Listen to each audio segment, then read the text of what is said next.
Hey folks, thanks for joining me today.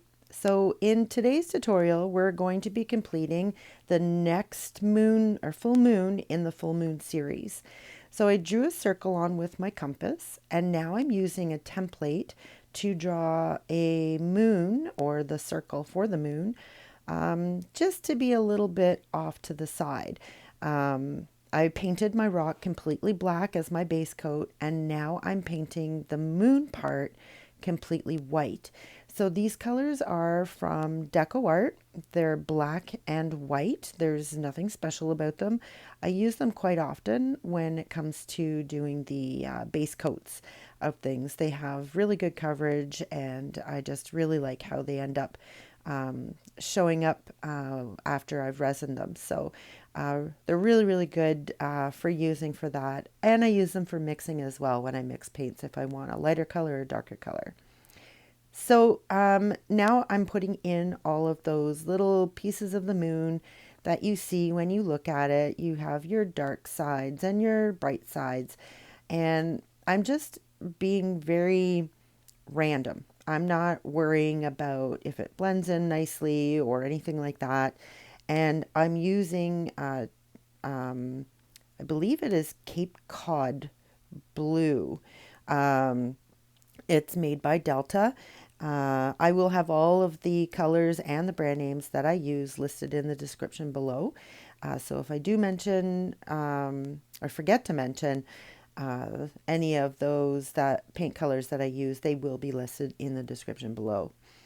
So I'm just going back and forth with the light color and the dark color, adding white to make it lighter, and just sort of randomly putting it wherever I see fit. So there's no really rhyme or reason. I've watched many tutorials on how to paint full moons, and I've discovered that there's no particular way to do it. You just be random with it and just make sure that you've got some lights and darks just to show, like the craters and the crevices and things like that to give the moon some texture. So that's what I did here. Now I'm going to sketch on the sturgeon. So the sturgeon is a very big fish, and it's very unique. I found when I was painting it.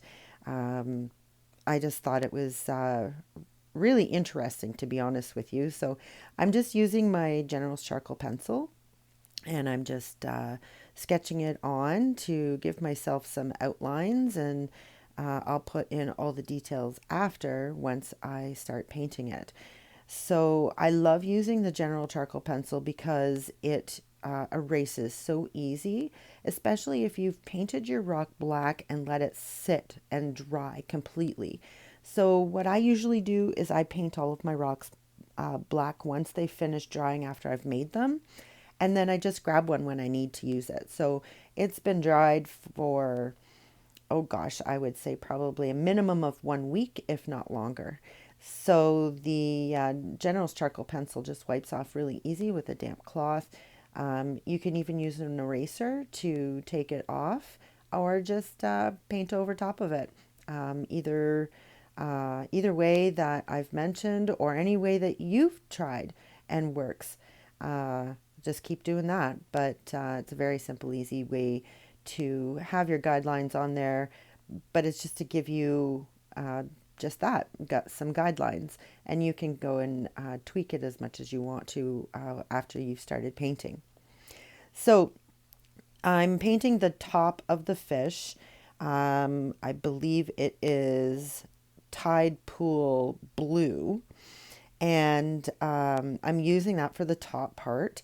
The sturgeon has basically 3 different colors, but all of the same gray, I guess, or a blue gray. So this is my solid color of the Tide Pool Blue. Again, all of the correct spelling and brand names are in the description below. So I use that for the top part of the fish. And then I'm using Cape Cod, again from Delta, and it is the bottom part of the fish. And then the fins and his little spiky things, I guess on the top there, I end up mixing the tide pool blue and the Cape Cod together to and a little bit of fire red from Delta, just the tiniest of bits that I needed of that to give me sort of like a really blue, gray, purple color. You'll see what I mean when I get to that point, but I do just mix it and also remember that most of the acrylic paints, they will dry a bit darker than what you actually put it on as. So just keep that in mind. So the you'll see now that the dark part has dried at the top. It's a lot darker than it was when I originally put it on. So just keep that in mind that when you're painting something, it's going to dry a little bit darker. So I'm just sort of adding a little bit more detail here on the front face of the fish. And now I'm coming in with that color that I was just talking about, how I mixed the colors together and then just added the tiniest bit of red to give it a purpley blue color. So this does dry a lot darker than what is putting on here. So you'll see that very shortly as I go and finish up the rest of the fins. That first fin that I did is now drying, and you can see as I'm painting beside it, that color is a lot lighter. So it does dry a bit darker, just to give you fair warning on that. But I do all of his fins this way, and his tail as well. And this one is just a very simple and easy one to do. It's the Sturgeon moon, and it is the name of the full moon in August. So I know I'm a little late on getting this guy posted, but if you had watched my previous video, you would know that I was away for a few weeks and didn't have service to be able to get these videos posted for you. So I'm doing it now.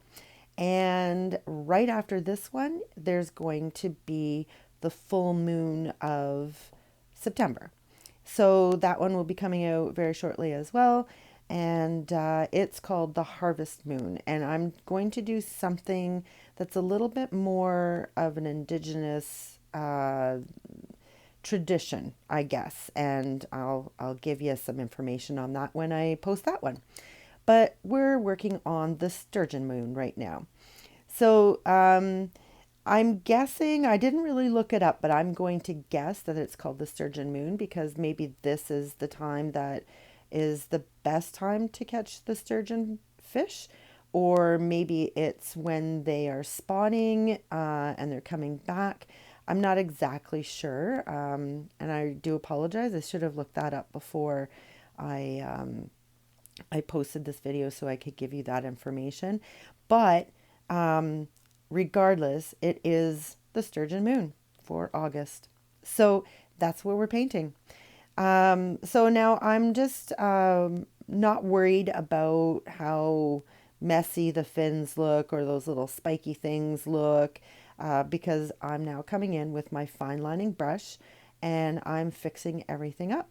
So I'm going to add the extra details, make the fins a little bit smaller so they're a little bit better in shape, as well as adding, I don't know what you call them, veins, kind of what I'm doing right now, but the little swoopy thingies that go on the fins. Now that I'm going to remove that later. So it looks like a kind of quirky smile, and that's not what I was going for. I was trying to go for gills, but he looks like he's kind of like going, eh? I don't know. It's just, he looks weird. So I do take that away, but I let the paint dry first so that I'm not smearing that black all the way through that part of the fish. So keep watching. That will happen. And I'm just going along and I'm just narrowing those fins down. I'm adding like I said, I think they're called veins. I'm not exactly sure, but the little stripy things, parts, maybe they're bones. Yeah, I guess they're bones. Some fish have bones in their fins. So That's what helps them move through the water. So they've got to have something in there. So that's what I'm doing now, and I'm just sort of fixing up and touching up anything on the outside of this magnificent sturgeon. So I just want to take this opportunity to say thank you for joining me today. I'm very happy to be back into a routine, to be able to do these paintings and bring them to you, and make sure that I'm getting everything's posted the way that I used to be doing. And it's nice to be back into a routine.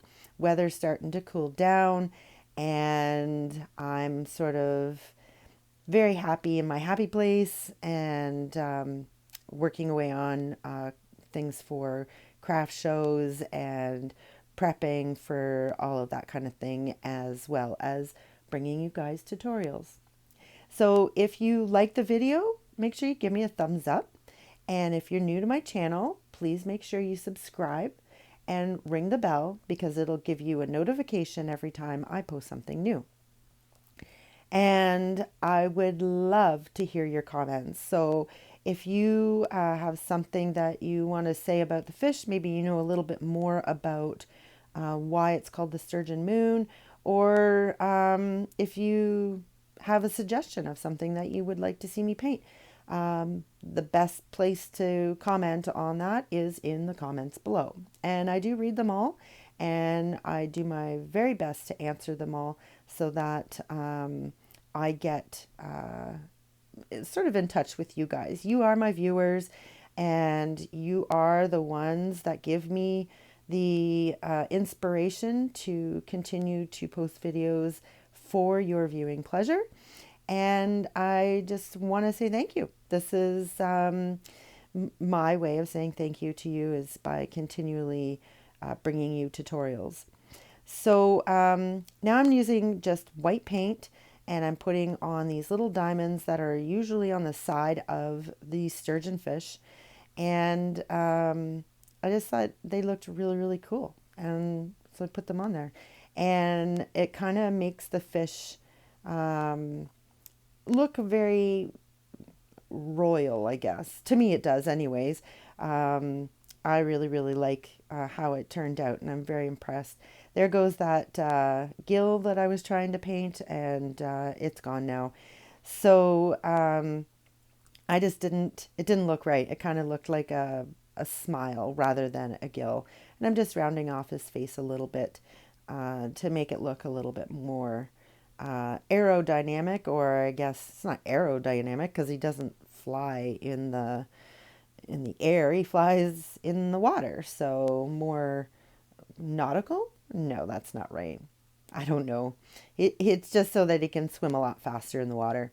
So now I am just going to do a circle in gold paint. This is Glorious Gold. It's one of my favorite, made by DecoArt. Oh, sorry guys, a little bit of tongue twister there. But yeah, I love this gold, even though it looks like I've got lines in there from the paint strokes, or from the brush strokes. That actually goes away when it dries, which is really cool. And I really wanted the circle to look like it was behind the fish. So that way the fish is in the forefront, where the moon is in the background, surrounded by this beautiful gold frame. And yeah, that's why I did it that way. Now there's a part of this video that's not shown, but you will see in the pictures next, that there is a black dot put into the middle of his eye, just so you see that. And you'll see it in the photos that I always post at the end of every video. I usually post 3, sometimes 4. It's just to give you guys a view of a different angle as to what it looks like. So yeah, that's about it. So I let this dry for 24 hours, and then I give it a coat of resin, sometimes 2. And then once it's finished drying and I can touch it, I felt the bottom, and it's ready. So there you have it, folks. Life is what you make it. So get creative.